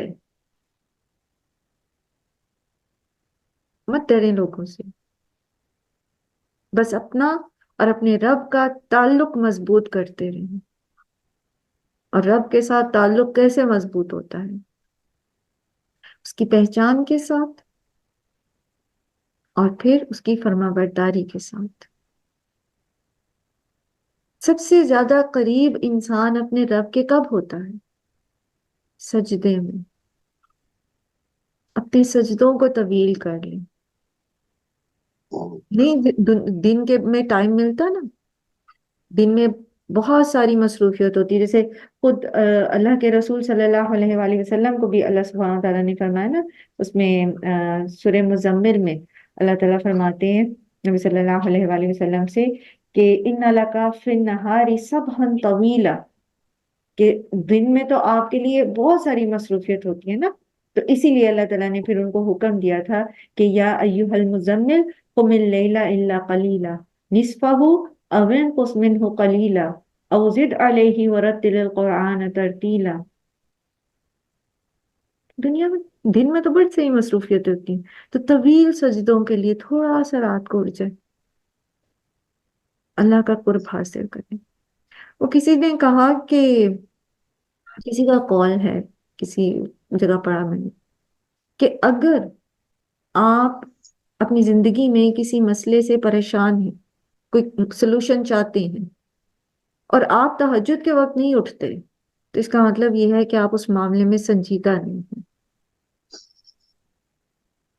وہ اولاد کا مسئلہ ہے، یا وہ لائک مال کا کوئی ایشو ہے، مالی کوئی مسئلہ ہے، کسی بھی قسم کا کوئی مسئلہ ہے، اگر ہم تہجد کے لیے نہیں اٹھے اٹ مینس کہ وہ مسئلہ نہیں ہے، ہمارے لیے وہ مسئلہ ہی نہیں، کیونکہ وہ وقت ہوتا ہے نا تہجد کا، کہ آپ صلی اللہ علیہ وسلم نے فرمایا نا کہ اللہ تعالیٰ آسمانی دنیا پہ تشریف لاتے ہیں، کہتے ہیں مانگو، کوئی جو مجھ سے شفا مانگنا چاہتا ہے میں اس کو شفا دوں، مانگے کوئی مجھ سے اس وقت جو مانگتے ہیں وہ اللہ تعالیٰ، دعاؤں کی قبولیت کا وقت ہوتا ہے وہ۔ ہم اپنے گناہوں کے لیے کتنا وہ بے چین ہوتے ہیں، اس وقت اٹھ کے ہم معافی مانگتے ہیں اللہ تعالیٰ سے۔ ہم چاہتے ہیں اللہ ہمارے لیے کافی ہو جائے، ہم اللہ پر بھروسہ ہمارا مضبوط ہو جائے، ہم اٹھتے ہیں اس وقت مانگتے ہیں اللہ تعالیٰ سے۔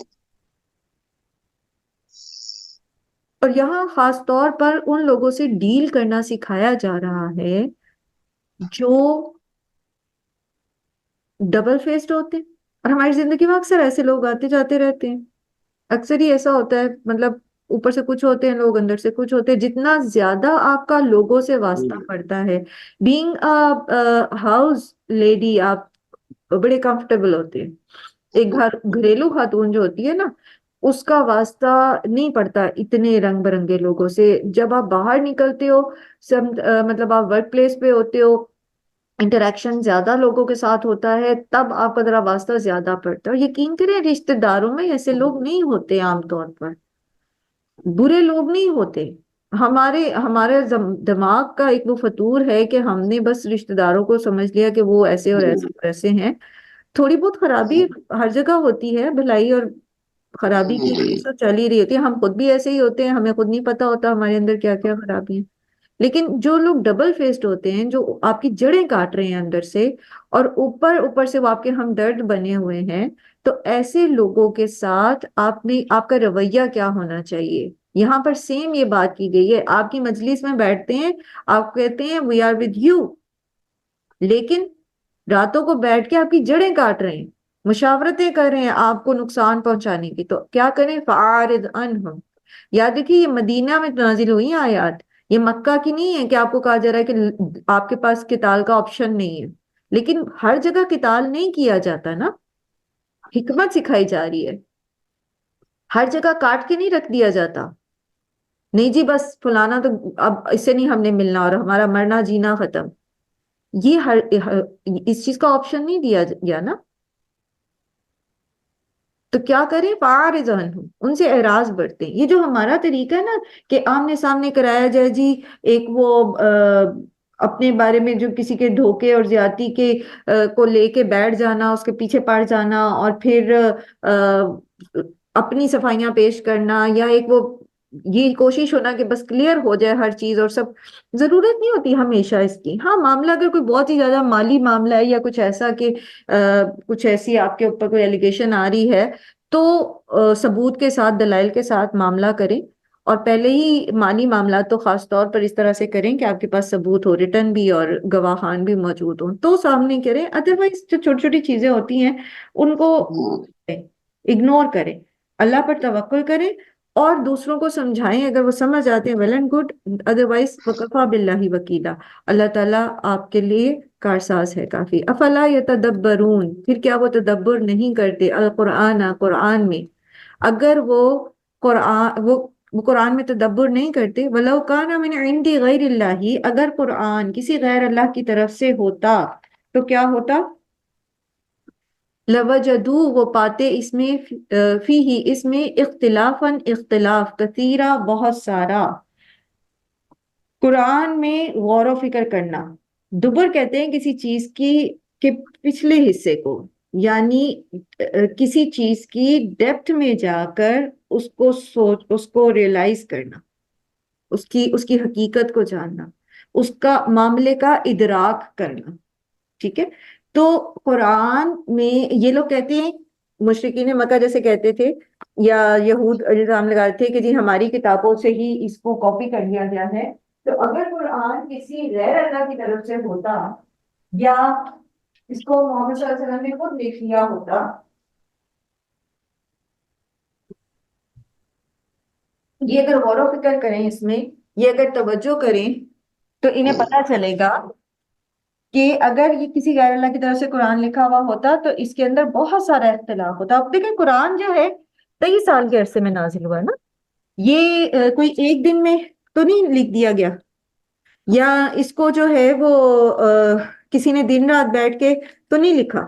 23 سال کے عرصے میں جب کوئی ڈاکومنٹ تیار ہو رہا ہے اور ساتھ ساتھ ہو رہا ہے تو اس کے اندر تو بہت ساری چیزیں چینج ہو جانی چاہیے. کیونکہ اگر کوئی انسان ایک تھیری پیش کرتا ہے نا تو وقت کے ساتھ ساتھ، ایج بڑھنے کے ساتھ ساتھ اس کے اندر میچورٹی آتی ہے، اور اس میچورٹی کے ساتھ جو ہے وہ اس کی تھاٹ چینج ہوتی ہے. آپ نے خود دیکھا بہت سارے ایسے فلاسفرز جنہوں نے ایک وقت میں ایک چیز بیان کی اور پھر 10 سال بعد جو ہے انہوں نے اس کے اوپر کچھ اور جو ہے وہ بات کر دی.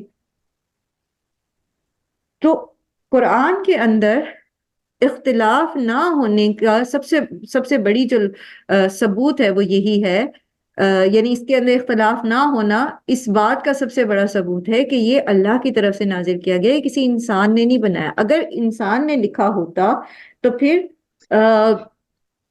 اس کے اندر 23 سال کے اندر کوئی نہ کوئی تو تبدیلی آتی، کہیں نہ کہیں تو کچھ اپوزٹ چیزیں سامنے آتی. کوئی معاملات ایسے آ جاتے جس میں ایک وقت میں ایک بات کہی جاتی اور دوسرے وقت میں دوسری بات کہی جاتی، لیکن ایسا نہیں ہے. سورہ محمد میں بھی اللہ تعالیٰ نے اس طرف اشارہ کیا نا کہ فَلَا يَتَدَبَّرُونَ الْقُرْآنَ أَمْ عَلَىٰ قُلُوبِهِمْ أَقْفَالُهَا، کہ یہ قرآن پر غور و فکر نہیں کرتے. کیا یہ قرآن پر غور و فکر نہیں کرتے یا یہ کہ ان کے دلوں پر قفل لگے ہوئے ہیں؟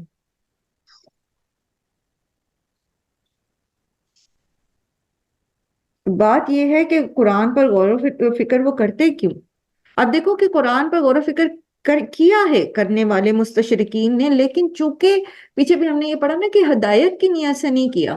جب ہدایت کی نیت سے نہیں کیا تو پھر ہدایت بھی نہیں ملی. تو صرف غور و فکر بھی کافی نہیں ہے. غور و فکر کس نیت کے ساتھ ہونا چاہیے؟ پھر ہدایت کے حصول کی نیت کے ساتھ ہونا چاہیے.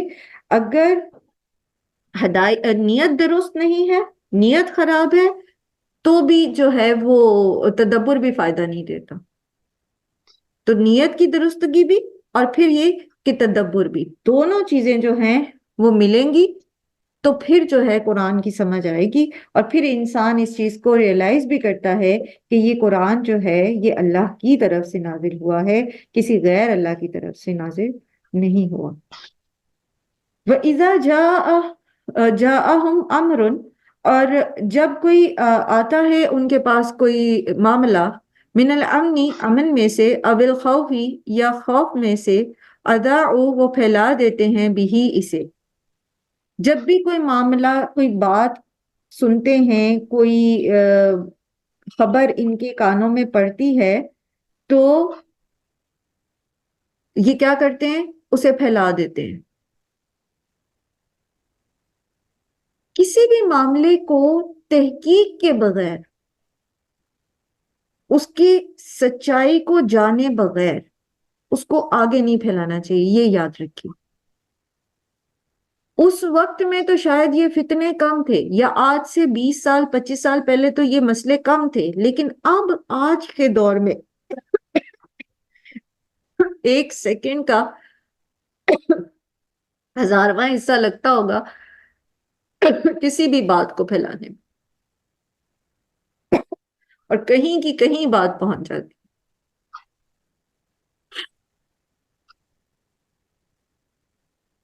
یاد رکھیں، کوئی بھی معاملہ ہے، کوئی خوشی کی خبر ہے، کوئی بری خبر ہے، ہمارا کام نہیں ہے کہ ہم اس کو پھیلائیں، ٹھیک ہے؟ باقاعدہ لکھا ہوا ہوتا ہے، ایسی پوسٹ جو ہوتی ہے نا، اپنے پیاروں میں شیئر کریں۔ جب تک آپ کو پتہ نہیں ہے نا، تحقیق شدہ رپورٹ آپ کے پاس نہیں ہے کہ یہ درست ہے یا نہیں ہے، اس کو آگے نہ پھیلائیں۔ یہ منافقین کا کام ہوتا ہے۔ کرنا کیا چاہیے؟ وَلَوْ رُدُّوهُ إِلَى الرَّسُولِ أَوْ إِلَى أُولِي الْأَمْرِ مِنْهُمْ، اگر وہ اس کو لوٹا دیتے رسول کی طرف یا اولو الامر کی طرف جو ان میں تھے، لَعَلِمَهُ الَّذِينَ، البتہ جان لیتے اسے وہ جو، يَسْتَنبِطُونَهُ مِنْهُمْ، جو نتیجہ نکالتے اس کا ان میں سے، یعنی جو مجاز اتھارٹی ہے اس تک بات کو پہنچایا جائے، نہ کہ لوگوں کی طرف لوگوں میں پھیلایا جائے۔ ہوتا یہ ہے کہ اگر معاملہ درست ہے، خبر درست ہے، کسی فتنے کی ہے، کسی خرابی کی ہے، جنرل پبلک جو ہوتی ہے نا، وہ اس قابل نہیں ہوتی کہ وہ استنباط کر سکے، یعنی وہ معاملے کی تہ میں جا کے صحیح سلوشن نکال سکے۔ عام عوام اس قابل نہیں ہوتی، ان کی ذہنی صلاحیت اتنی نہیں ہوتی، وہ محض خوف کا شکار ہو جاتے ہیں، پینک ہو جاتے ہیں، اور پینک ہو کے پھر وہ کچھ کرتے ہیں جو من حیث القوم نقصان پہنچاتے ہیں۔ اور اگر بات غلط ہے اور پھیلا دی گئی ہے تو نتیجہ وہی نکلے گا، وہ پینک ہوں گے اور وہ غلط اقدامات کریں گے، انڈیویجولی یا کلیکٹیولی بھی، تو وہ نقصان اٹھائیں گے۔ اس لیے کوئی بھی خبر، چاہے وہ خوشی کی خبر ہے یا غمی کی خبر ہے، آپ تک کسی بھی قسم کی کوئی خبر ہوتی ہے،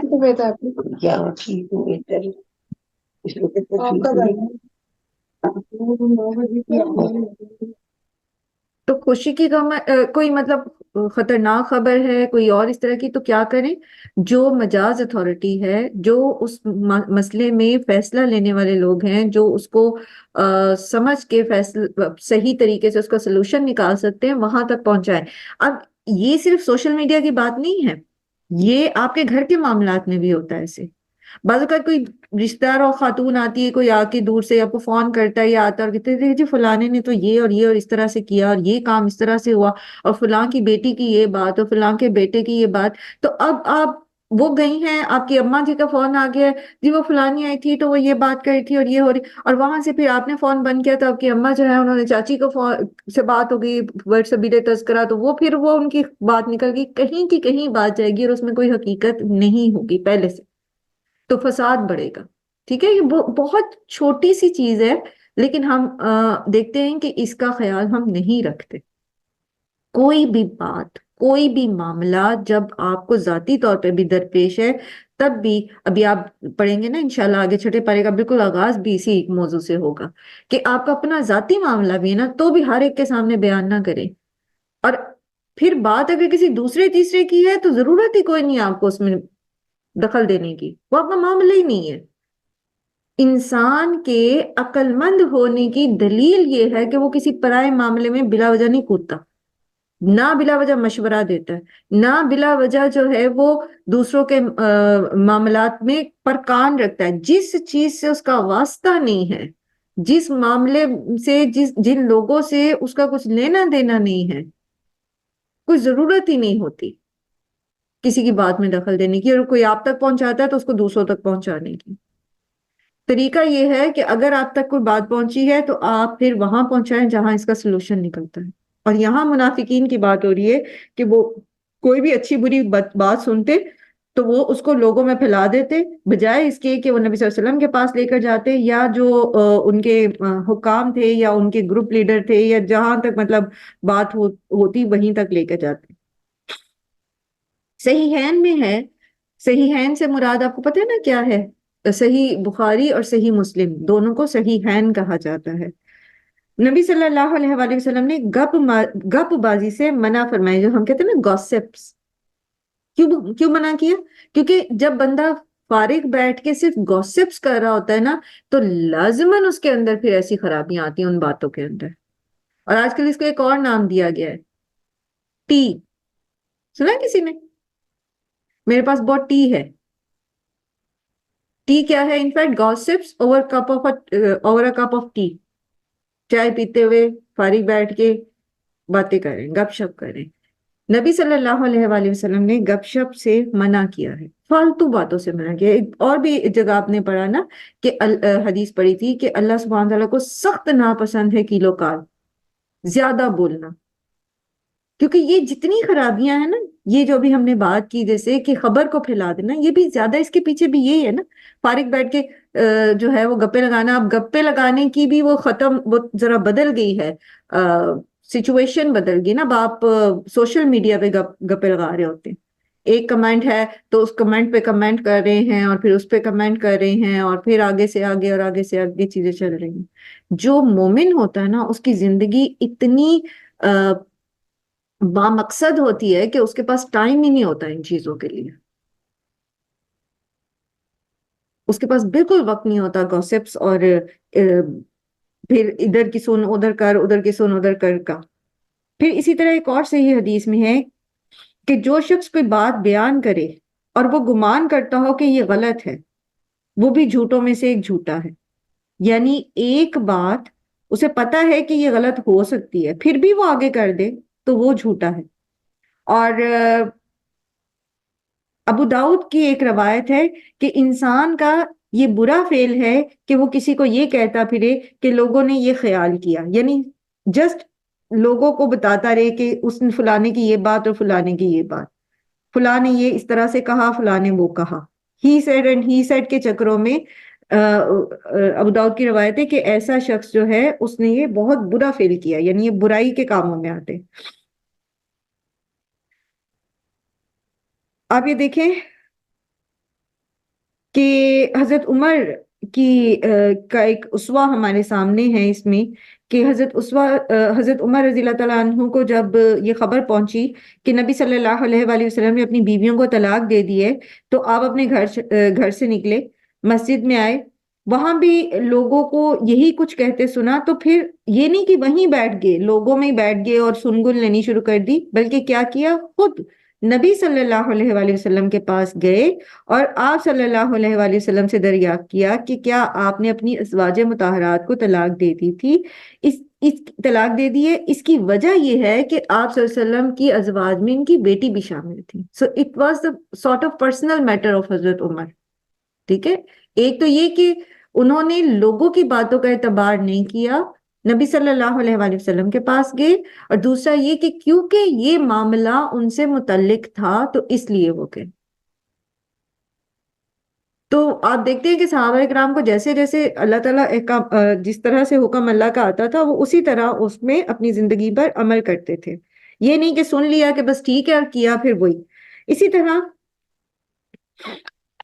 مختلف روایات آتی ہیں اس چیز کے بارے میں کہ ہمیں ایک تو یہ کہ بولنا کم چاہیے، دوسرا یہ کہ کسی دوسرے کے معاملات پر اپنے کان نہیں دھرنے چاہیے. سورہ حجرات میں بھی آپ یہ پڑھیں گے انشاءاللہ کہ کسی کے معاملے میں دخل دینا یا سنگن لینا یہ قطعاً جو ہے وہ غیر اسلامی اور غیر اخلاقی جو ہے وہ طریقہ ہے. اور پھر اسی طرح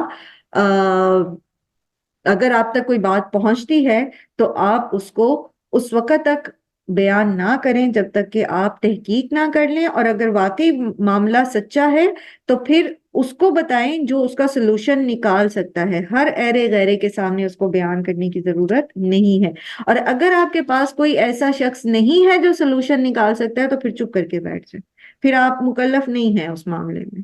ٹھیک ہے، آپ سے نہیں پوچھا جائے گا کہ آپ نے کیا کیا تھا. فقاتل فی سبیل سوری میں اس کو مس کر دیا. ہاں، ولولا فضل اللہ علیکم، تو اگر نہ ہوتا اللہ کا فضل تم پر، ورحمتہ، اور اس کی رحمت، لتبعتم الشیطان، تو البتہ پیروی کرتے تم شیطان کی، الا قلیلا، مگر بہت تھوڑے سے.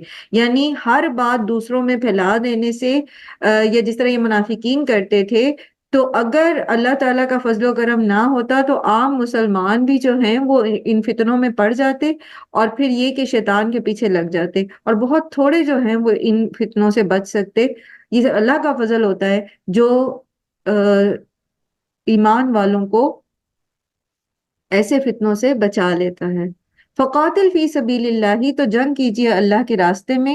لا تکلف الا نفسک، نہیں آپ مکلف بنائے گے مگر اپنی جان کے. وحرض المؤمنین، اور ابھاریے مومنوں کو، یعنی ان کو شوق دلائیے قتال کا، جہاد کا. عسى اللہ، امید ہے اللہ، یکف بأس الذین کفروا، کہ وہ روک دے جنگ ان کی جنہوں نے کفر کیا.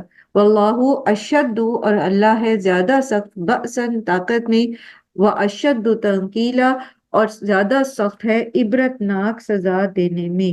تو ایک چیز یہ کہ یہاں پر حکم دیا گیا ہے جہاد کا، اور جہاد کا حکم بھی بیسیکلی ایمان کا امتحان ہے.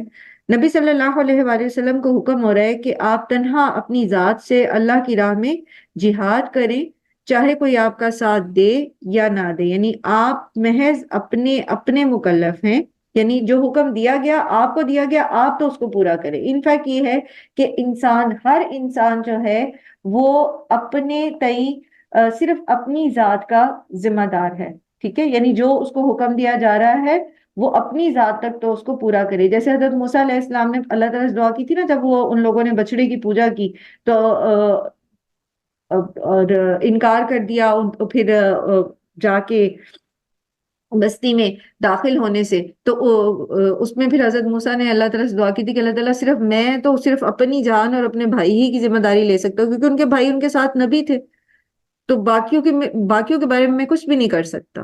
تو یہ اصل میں بات یہ ہے کہ ہر شخص جو ہے وہ اپنے لیے اپنے بارے میں پوچھا جائے گا کہ اس نے کیا کیا. اس کے بعد سب سے پہلے تو ہم سے ہمارے اپنے بارے میں پوچھا جائے گا، ہمیں اپنی ذات کا مکلف کیا گیا ہے. اس کے بعد جیسے آپ صلی اللہ علیہ وسلم نے فرمایا نا کہ کلکم رائی، تم میں سے ہر ایک رائی ہو، یعنی نگران ہو، اور تمہاری رعیت ہے. تو مرد جو ہے اس کی رعیت اس کے گھر والے ہوتے ہیں. مرد سے اس کے گھر والوں کے بارے میں پوچھا جائے گا، کیونکہ اللہ نے اس کو اتھارٹی دی ہے نا، اس کو کنٹرول دیا ہے، اس کو ایک درجہ بلند اسی لیے دیا ہے تاکہ وہ اپنے بیوی اور بچوں اور اس کے زیر کفالت جو لوگ ہیں ان کے دین کی حفاظت کرے، ان کے اخلاق اور کردار کی حفاظت کرے. اس سے پوچھا جائے گا. جسے دیوس جو ہے اس شخص کو کہا جاتا ہے جس کی گھر کی عورتیں جو ہوتی ہیں وہ بے پردگی یا بے حیائی کے کام کرتی ہیں اور وہ ان کو روکتا نہیں ہے. ایسے شخص سے اللہ تعالیٰ قیامت کے دن بات بھی نہیں کریں گے. اب خود چاہے وہ نماز روزہ کرتا ہے، مسجد میں بیٹھا رہتا ہے، تبلیغ کرتا ہے، لیکن جب اس اپنے گھر کی عورتوں کو حیا نہیں سکھائی، جب اس نے اپنی گھر کی عورتوں کو دین کا پابند نہیں بنایا، تو ایسے شخص کو دیوس کہا جاتا ہے، بے غیرت کہا جاتا ہے. اور قیامت کے دن اللہ تعالیٰ ایسے شخص سے بات بھی نہیں کریں گے، اس کی طرف دیکھیں گے بھی نہیں. تو سب سے پہلے انسان اپنی ذات کا مکلف ہے، اپنے بارے میں جواب دہ ہے، اور اس کے بعد پھر وہ اپنی رعیت کا کے بارے میں جواب دہ ہے.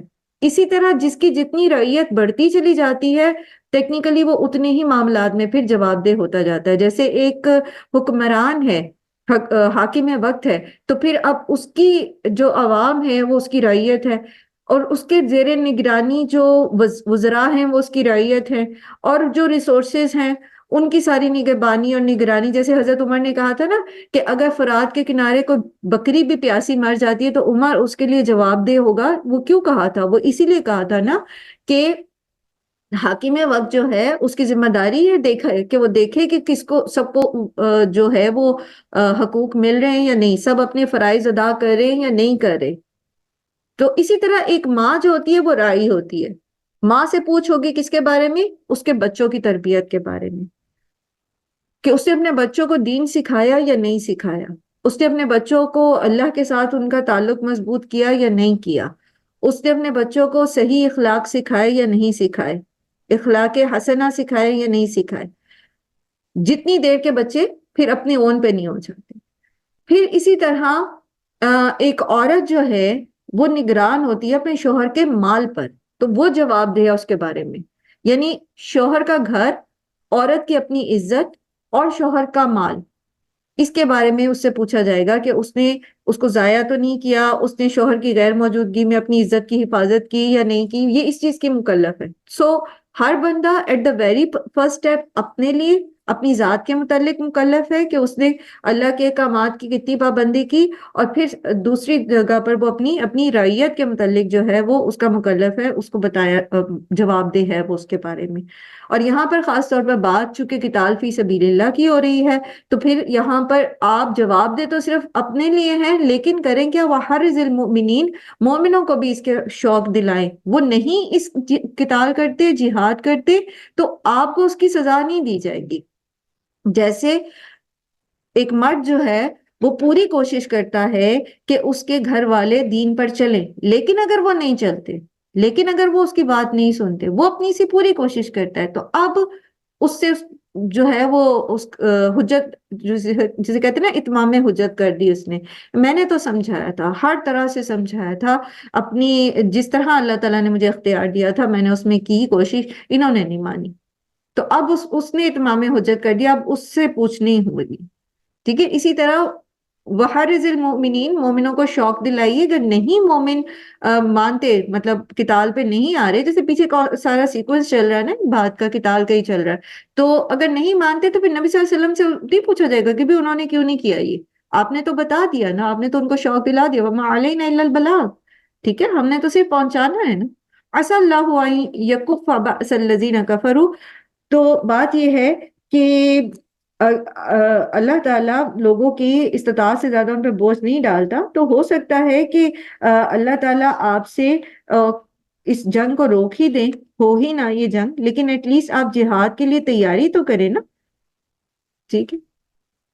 واللہ اشد بأسا واشد تنکیلا، اور اللہ تعالیٰ بہت زیادہ ہے طاقت میں سخت ہے اور عبرتناک سزا دینے میں بھی سخت ہے. انشاءاللہ اس کو کل ہم تھوڑا سا دوبارہ سے ریوائز کر لیں گے. ابھی ہماری کلاس کا وقت ختم ہو گیا ہے. وآخر الدعوانا الحمدللہ رب العالمین. سبحانک اللہم و بحمدک، نشہد ان لا الہ الا انت، نستغفرک و نتوب الیک. السلام علیکم و رحمۃ اللہ وبرکاتہ. وعلیکم السلام ورحمۃ وعلیکم اللہ السلام وبرکاتہ. ورحمۃ اللہ وبرکاتہ.